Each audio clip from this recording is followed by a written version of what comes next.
Fala galera, tudo beleza? Depois de um tempo estou de volta, tá? Provas finais, o professor já tá passado, mas ele quer ser o melhor, então ele tem que estudar. E vocês também tem que estudar, porque eu sei que vocês ainda não passaram 100% de ano. Alguns. Mas vamos parar de enrolação para o próximo. Revolução Inglesa. Vai ter 3 tópicos, esse aqui é o inicial, mas vai ter ainda mais 2. Começando pela Revolução Francesa Inglesa, a gente tem duas coisas a falar.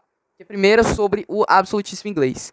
O absolutismo inglês é diferente das outras nações da Europa, por quê? Porque desde 1218 ele é uma monarquia constitucional. O rei tem seus poderes, mas ele não pode tomar nenhuma decisão sem o apoio do parlamento. Desde que Henrique VIII assinou a Magna Carta. E com isso vai ter duas coisas. Vamos começar pela dinastia Tudor. A dinastia Tudor é fundada desde Henrique VIII, lá em 1218, até 1603, que é quando Elizabeth I morreu. Falando dela, foi a parte em que o absolutismo inglês chegou no auge. Por quê? Porque ela era uma excelente governante. Tá? Ela dava voz ao parlamento, tá? Era uma rainha que deixava o parlamento ter sua opinião, diferente de alguns reis que a gente vai ver ao longo do vídeo. Ela investia muito em pirataria. Os navios saqueavam os navios, principalmente de Portugal e Espanha. Ela também dava uma certa liberdade econômica para a burguesia, que a burguesia estava tentando entrar no patamar da nobreza, que por sinal era muito prejudicada por Rainha Elizabeth, o modelo político inglês. Então, mas voltando à burguesia, ela tinha seus ofícios, principalmente na parte de navegação. Já que investia-se tanto em pirataria, tinha que ter alguém para controlar a produção e enriquecimento dos navios.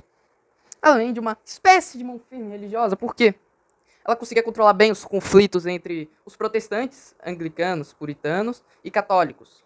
Então ela sabia controlar muito bem. Mas ela não tem defeito entre aspas. Ela teve a questão de que ela não casou nem teve filhos. Para ela, um marido podia gerar instabilidade no seu governo. Por isso que ela dizia, o meu marido é o povo, eu tô casada com o povo é o meu verdadeiro... Como ela não casou, nem teve filhos, e morreu, alguém tinha que assumir o trono. E era o primo da dinastia Stuart, Jaime I, o safadão. Por quê? Porque ele contrariava tudo. Ele seguia as leis da monarquia constitucional, mas do jeito dele. Ele ignorava o parlamento e ainda defendia o direito divino dos reis. Caso você não sabe qual é o direito divino dos reis, é basicamente o que gera o absolutismo. O rei tem totais poderes porque Deus quis que o rei tivesse poderes absolutos acima de tudo e acima de todos. Então, ele era um absolutista no meio de uma monarquia constitucional, ou seja, ele era um impostor. E ele vai ter um filho. Lembrando que na época, sucessão de trono sempre vai beneficiar homens mais velhos. Então, quem vai assumir é Carlos I, que vai gerar a Revolução Puritana. E depois a gente vai ver a República Inglesa. Continuando o vídeo, agora vamos falar sobre a Revolução Puritana. Essa revolução tem o nome de puritana porque ela tem o alto número de puritanos participando.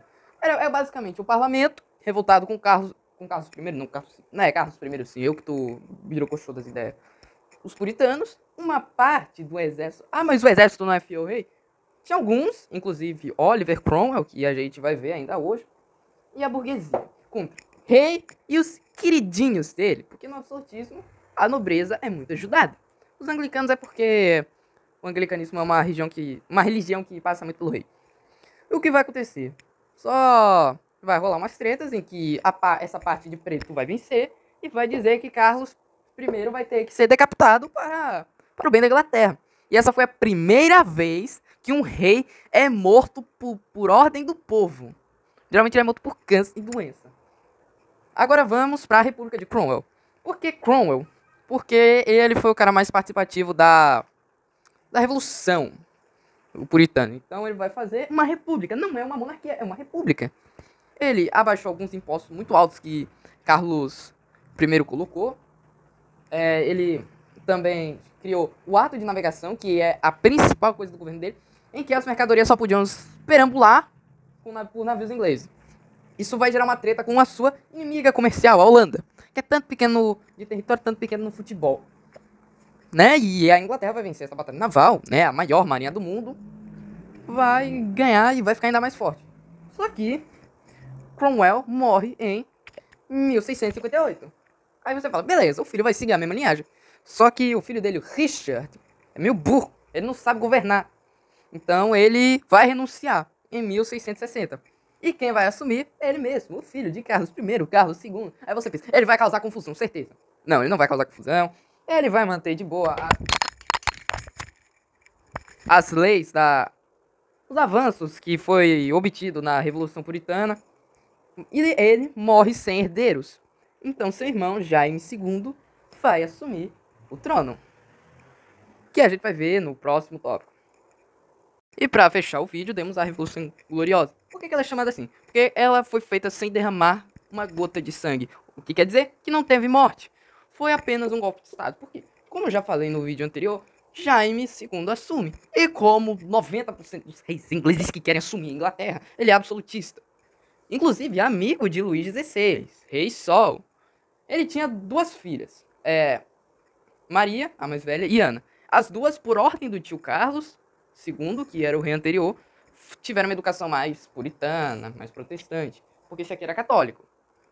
E tudo estava certo para uma das filhas, para Maria ser a rainha inglesa. Porém, ele tem um filho. E o que isso quer dizer? Como naquela época, o sexo masculino, na questão de sucessão do trono, assumem os filhos mais velhos do sexo masculino. Se ele só tiver um filho de sexo masculino, por mais novo que seja, ele vai assumir o trono. Então, Jaime Francisco Eduardo assume após a morte do pai. E o que acontece? A Inglaterra inteira vai ficar contra esse cara. Ela não quer que esse cara domine. Tanto é que Guilherme de Orange, príncipe holandês, ou seja, um cara holandês, Holanda inimigaça da Inglaterra, deixou o príncipe ir lá resolver os pepinos lá da Inglaterra. Esse cara o Jaime, vai ser abandonado por exército, população, até a família, joga o anel do selo real no rio Tâmisa, e com isso, Guilherme de Orange e Maria, filha mais velha, assumem o trono. Mas eles têm que assinar esse documento aqui, Bill of Rights, que, resumindo bem rápido, dava os direitos que o parlamento precisava, né? De sempre que o rei precisar tomar uma decisão, o parlamento aparece. Não dá nenhuma declaração importante para os trabalhadores, é só para burguesia e parlamento. Ainda vai chegar a hora dos trabalhadores, mas não é agora. Bom, é isso, espero que vocês tenham gostado do vídeo. Valeu e tchau!